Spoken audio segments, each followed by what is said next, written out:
বন্ধুরা একদম রান্না বান্না করে ফেলেছি, ছেলে যাবে স্কুলে। বাবু তোর বইটাই গোছানো হলো? হ্যাঁ মা, চলে চলে চলে চলে যাচ্ছি। চলে আয়।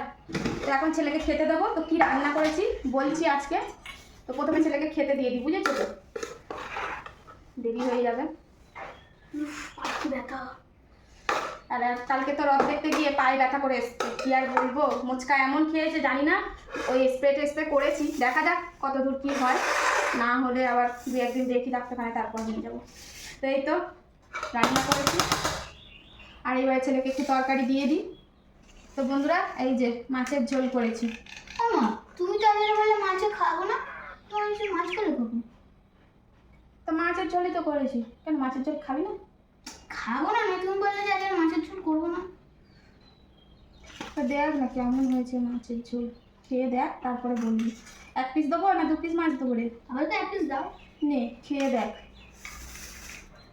কি মাছ এটা? মাছ মাছ লাগছে না।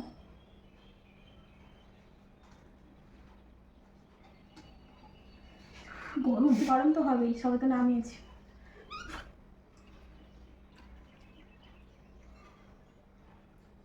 আরে বাস, কাঁটাও নেই। ষাট ষাট কাঁটাও নেই। কি মাছ এটা? তুই তো খেয়ে বল কি মাছ এটা। বুঝতে তো কিছু পারছি না। কেমন হয়েছে? হেভি খেতে লাগছে। তো বন্ধুরা এবারে বলি, ছেলে কিন্তু ধরতে পারিনি, আজকে কিন্তু নিরামিষ করেছি, ঠিক আছে। তো নিরামিষ মাছের ঝোল বানিয়েছি। তো দেখতে কিন্তু পুরো মাছের ডাকার মতো মনে হচ্ছে, মানে যে রুই মাছের ডাকাগুলো হয় ঠিক ওই রকম। তো রুই মাছের ডাকার মতন লাগছে। তো আজকে একদম নিরামিষ কি করেছি বলে দিই। তো এটা হচ্ছে নিরামিষ মাছের ঝোল। আর এই রেসিপি যদি তোমরা পেতে চাও তো টুকু বাপির ব্লগ, ওখানে গিয়ে এক্ষুনি দেখে আসতে পারো। আর আমার কিন্তু ইউটিউব চ্যানেলও আছে, ওখানেও এই রেসিপি পেয়ে যাবে। তো ইউটিউব চ্যানেল হচ্ছে টুকুর আগা পাঁচতলা। তো এই হচ্ছে নিরামিষ মাছের ঝোল। তো প্লিজ একবার ওখানে গিয়ে চেক আউট করে নিতে পারো, এই রেসিপি কিন্তু ওখানে পেয়ে যাবে।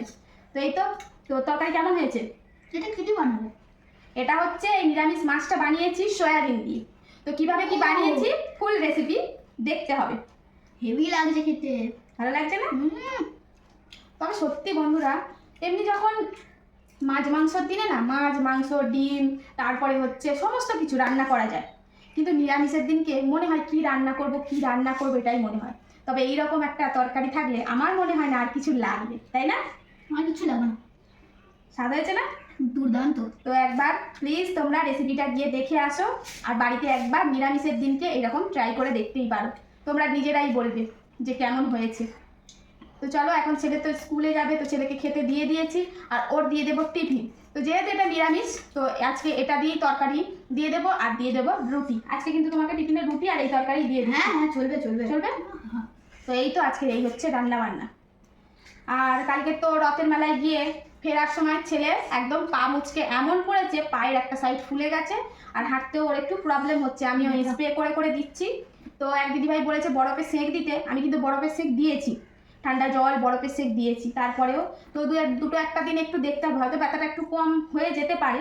আর যদি না একান্ত কমে তখন তো আমাকে ডাক্তারখানায় নিয়ে যেতে হবে। তবে ও বলছে আগের থেকে একটু কম আছে, তার মানে কমে যাবে। তো যাই হোক, তো ও একদম উপর দিকে তাকাতে তাকাতে আসছিল।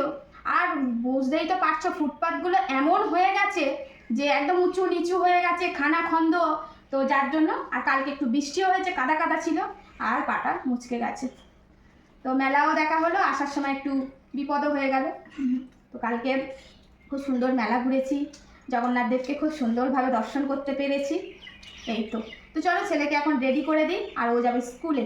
তো এখনকার মতন আসি, টাটা বন্ধুরা, টাটা।